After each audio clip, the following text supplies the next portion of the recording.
En estos momentos vamos a hablar con Eliana Rebollar, defensora del pueblo en funciones, quien ayer estuvo presente en esta reunión. Doctora Rebollar, muy buenos días. Mabel, Fernando, muy buenos días. Cuéntenos, por favor, a qué acuerdos se han llegado en este Consejo de Estado.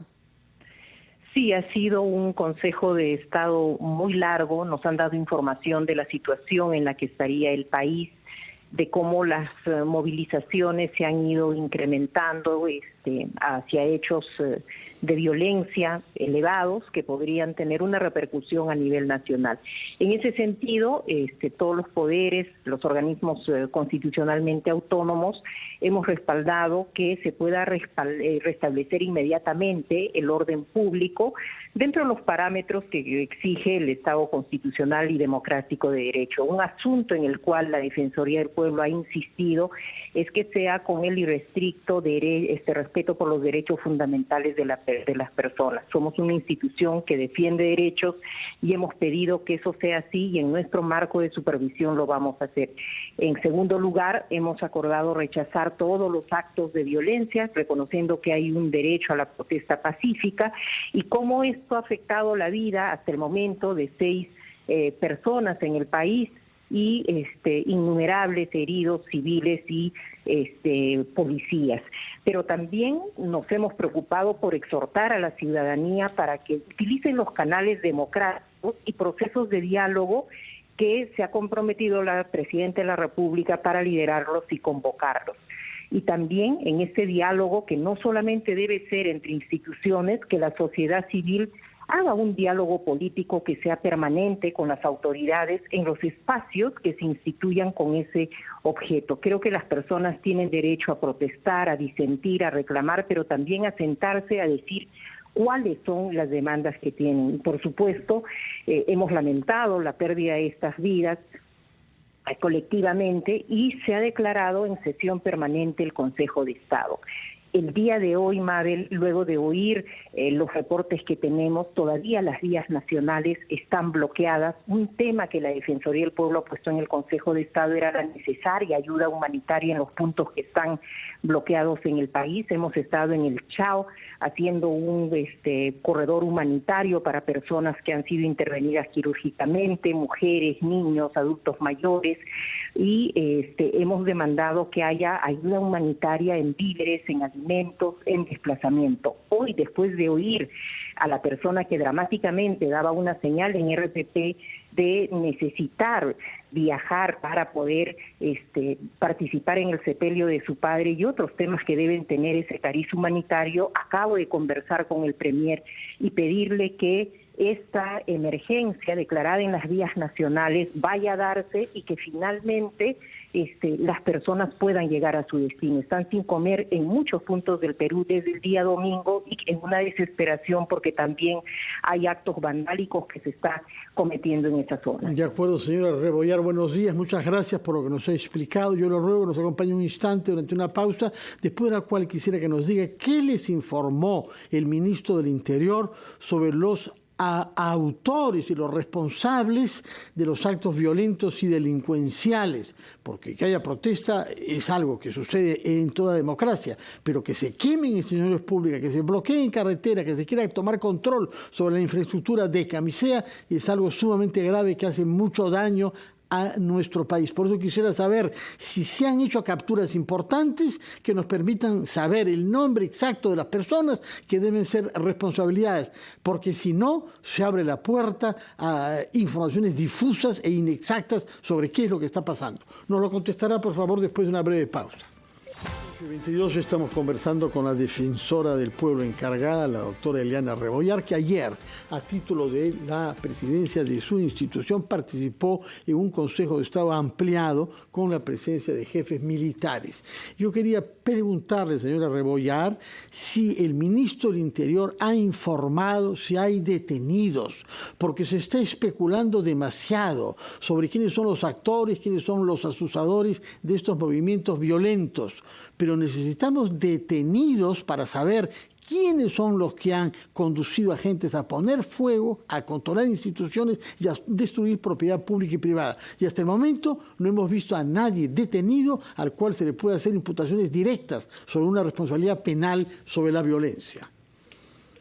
Fernando, un primer aspecto que hay que señalar es que, en efecto, luego de la reunión que tuvieron el Ejecutivo con el Comando Conjunto de las Fuerzas Armadas y el Comando Policial, nos dieron a conocer información general respecto a que había una planificación estratégica de estas acciones que se están tomando a nivel nacional y que habrían elementos que están vinculados a la antigua organización Sendero Luminoso, Movadef, algunos docentes del FENATE, y que esa era información de inteligencia y tenían que tomar medidas y decisiones, por ejemplo, como los estados de emergencia para tener control en algunas zonas.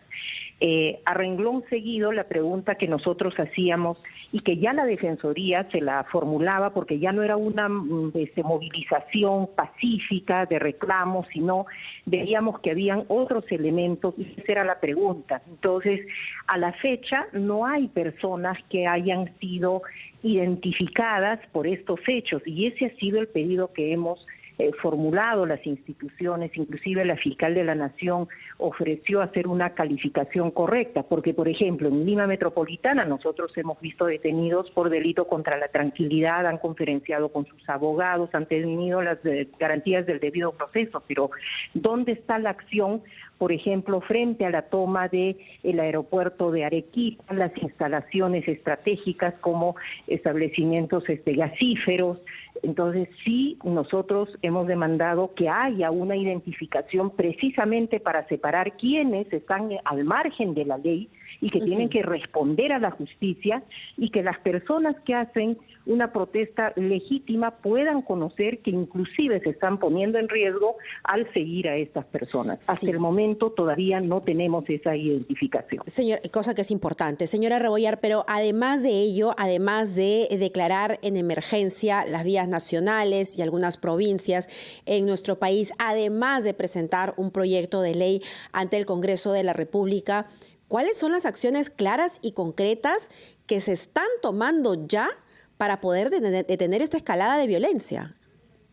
Bueno, en realidad son acciones que recién va a tomar el Ejecutivo. Una de ellas han sido estas declaratorias de emergencia que todos hemos señalado de que no va a resolver el problema, porque si no se dan los espacios de diálogo, si no se separa aquello que preocupa a la población como legítima y legal preocupación que sea factible de atender en espacios de diálogo, poco nada se puede hacer. Pero doctora, ¿usted compartirá la preocupación de muchos en cuanto a la lentitud de las respuestas? Porque usted, como nos acaba de decir, recién se van a tomar estas medidas y ya han pasado varios días. Sí, y eso es algo que la Defensoría lo ha venido señalando. La falta de oportunidad, pero también la falta de comunicación y canales de comunicación oficiales que precisamente digan esto para que no se generalice una tendencia de que todos son violentistas, pero ¿quién es el que tiene nombre, cara, eso es lo que necesitamos tiene antecedentes? Eso es lo que necesitamos saber. Señora Rebollar, permítame que le pregunte algo preciso, por favor. ¿Cuál es el estatuto que tiene Pedro Castillo ahora? Porque hemos tenido conocimiento de que ha recibido a 132 personas durante los 7 días que lleva en la DIROES. Incluso algunos dicen que no está en la DIROES. ¿Cuál es su estatuto y hasta qué punto tiene derecho este señor de recibir a 132 personas en 7 días y de mandar cartas convocando a una manifestación en la puerta de la DIROES para hoy? Eso, como usted lo comprende, promueve justamente la violencia. Y quisiera saber si en nuestro derecho esto es razonable o no.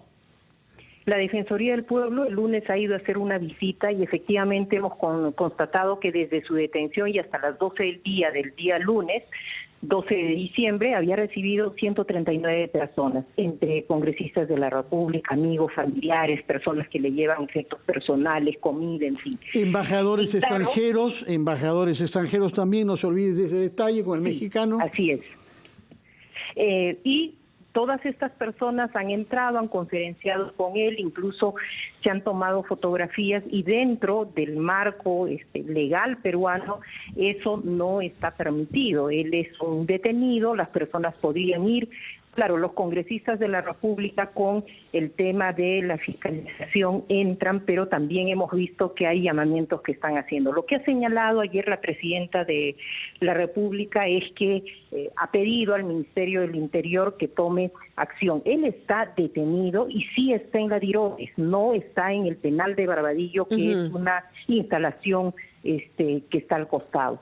Y hoy, como sabemos, hay una diligencia judicial que se va a dar por una posible prisión preventiva hacia él. Así es, esta iniciará a las 9:30 de la mañana, lo cual en realidad nos quiere decir que el expresidente Castillo continúa mintiendo, porque él ha anunciado que va a salir libre hoy cerca de la 1 de la tarde, y hasta que no se resuelva la solicitud de la Fiscalía de esta prisión preventiva, se le otorgue o no, el señor Castillo no va a salir de la Diroes.